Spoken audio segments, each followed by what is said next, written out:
नमस्ते। अखिलेश यादव जी ने बड़ा फैसला लिया तो उसके बाद चंद्रशेखर आज़ाद जी ने भी बड़ा फैसला ले लिया। AIMIM को कोई उत्तर प्रदेश में चिमटे से भी छूने को तैयार नहीं है और MIM पार्टी जो है वह गठबंधन के लिए आतुर है और अभी से ही चिल्लाना शुरू कर दिया है कि हमसे गठबंधन कर लो।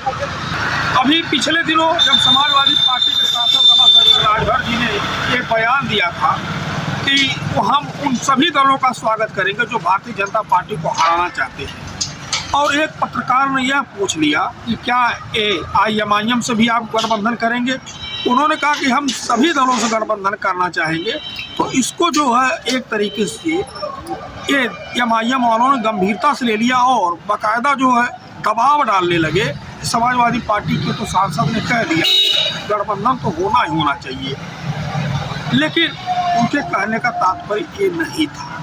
समाजवादी पार्टी ने इसको स्पष्ट ही कर दिया। अब रही बात, जब चंद्रशेखर आज़ाद जी से पूछा गया तो उन्होंने कहा कि हमारी पार्टी यहाँ मजबूत है, हम जो है गठबंधन नहीं करना चाहते। तो अब जो है लोग कह रहे हैं कि चंद्रशेखर आज़ाद मुस्लिम वोटों की वजह से सांसद बने हैं, जहाँ 70% जो मुस्लिम वोट है, अब इनको MIM की ज़रूरत नहीं है। यानी MIM एक तरह से इस तरह से प्रेजेंट करने की कोशिश करती है जैसे वह मुस्लिम वोटों की ठेकेदार।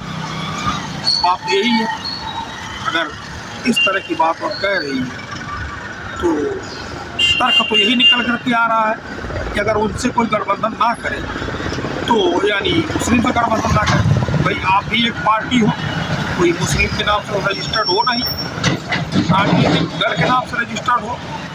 यह एक अलग बात है कि आपने जो राजनीतिक दल बनाया है उस राजनीतिक दल में मुस्लिम नाम आता है। अब आप इसको जिस तरह से व्याख्या करना चाहें उसको कर सकते हैं, लेकिन यह जो दो दल हैं इन्होंने तो गठबंधन से इनकार कर दिया है। बहन जी पहले ही कह चुकी हैं कि हम किसी से गठबंधन नहीं करेंगे, हम उनसे ही गठबंधन करेंगे जो हमें अपर कास्ट का वोट ट्रांसफ़र करवाएगा। तो क्या MIM अपर कास्ट का वोट ट्रांसफ़र करवाने जा रही है, जैसे सवर्ण समाज का, ठाकुर ब्राह्मण जात जातियों का। और कांग्रेस समाजवादी पार्टी के साथ गठबंधन में है, इंडिया गठबंधन में। कुल मतलब यह निकला कि MIM अकेले ही चुनाव लड़ेगी, या उसके प्रदेश अध्यक्ष कहते आ रहे हैं कि हम जो है 200 सीटों पर तैयारी कर रहे हैं और 200 सीटों पर चुनाव लड़ेंगे। अब कुछ लोग तो यह कह रहे हैं कि 200 सीटों पर चुनाव आप लड़ने की तैयारी कर रहे हैं, आपका चुनावी एजेंडा क्या है?